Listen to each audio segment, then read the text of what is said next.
The 12 Caesars by Michael Grant. This book was read by Wanda Mccaddon. Acknowledgements. I owe thanks to Mr. Stuart Perrone and Messrs. Hodder and Staunton Limited and to Mr. P. L. K. Waite of Messrs. Methuen and Company Limited for sending me advance copies of forthcoming publications. The editorial arrangements of Mrs. Susan Loden and Miss Olivia Brown of Messrs. Weidenfeld and Nicholson Limited have been excellent. I am also grateful to Mrs. Bessie Hammelman, Mr. D.E.L. Haynes and Mrs. Hilary Walford for their assistance, and to my wife for invaluable and indispensable help of a great many kinds. In quoting English translations, I have sometimes ventured to introduce minor modifications, usually in the interests of consistency or comprehensibility.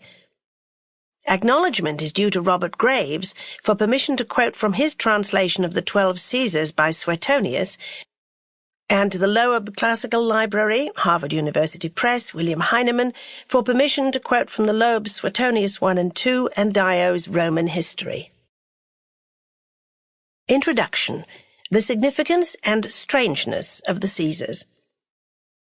This book seeks to provide short biographies of the 12 Caesars, Julius Caesar and the first 11 Roman emperors who followed him.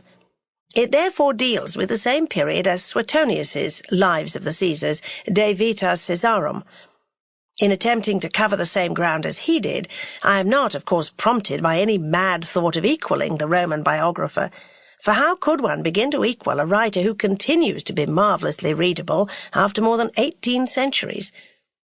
On the contrary, my imitation of his subject and of its chronological limits is intended as a humble tribute to Suetonius. But I also propose, and I hope this will not seem presumptuous, to try to show the somewhat different appearance the subjects of his absorbing lives present after the passage of so many hundreds of years. Those dozen men were a fabulous series, the theme of countless legends. Every sort of enormous achievement and bizarre fantasy is conjured up by their names. Moreover, although the long roll call of emperors continued after them into a still far distant future, there is a certain completeness about the 12.